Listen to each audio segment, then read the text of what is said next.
So we came out to this one the other day. Couldn't get no heating or hot water on.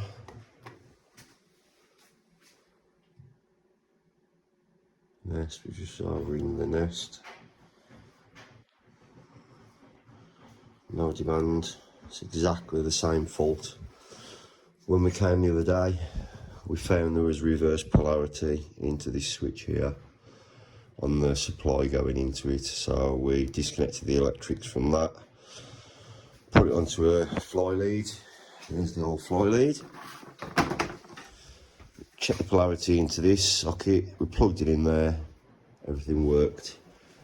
We advised customer to get an electrician in. Electrician's been out, checked it, reconnected it. We haven't done any tests yet. We've now got the reoccurring same fault again. So the first thing we look at this time is polarity straight into the back of this switch. If that's the problem, we'll just disconnect that again, put it on a fly lead. Electrician's gonna have to come back and work out why there's reverse polarity into that switch.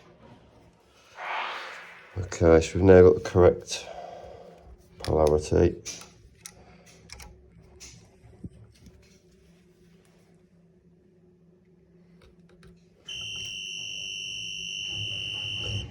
$240.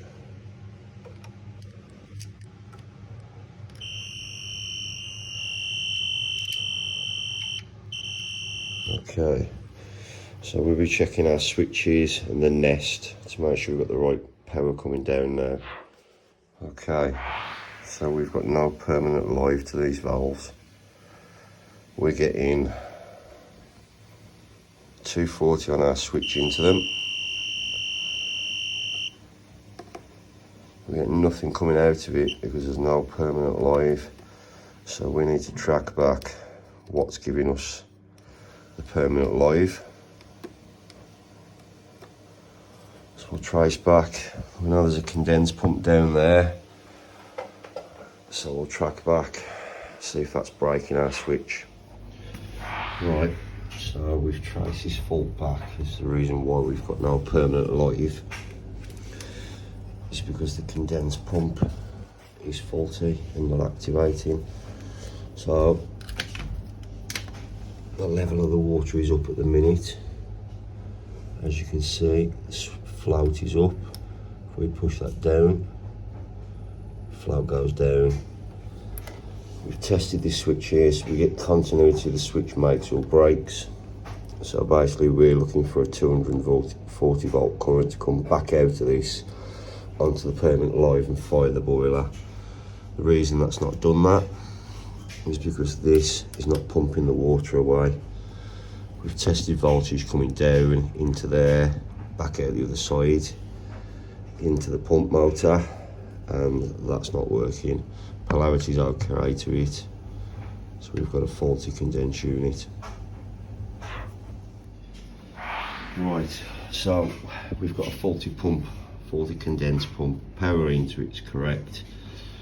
Floats up, water levels up, breaking the continuity on this switch down here, just there.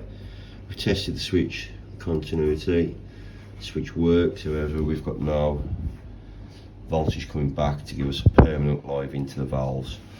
So as a temporary measure just for tonight, we've cut the condense pump, put it into a big bucket, and we're just going to link out this black and this grey wire here, which is our permanent live into the valves. That should give us a working system for tonight. It's 10:30 now on the night. We'll get back tomorrow. We'll replace that condense pump. We'll be back up and running. Okay, so we're just testing the voltages now. To an earth. Our switch, we've now got 240 on there, which we had originally. We've now got a permanent live on our grey. And we've now got switch live coming out. Boiler's up and running as a temporary measure. Condense is just going into a bucket for tonight. And customers happy, they've got heating and hot water again.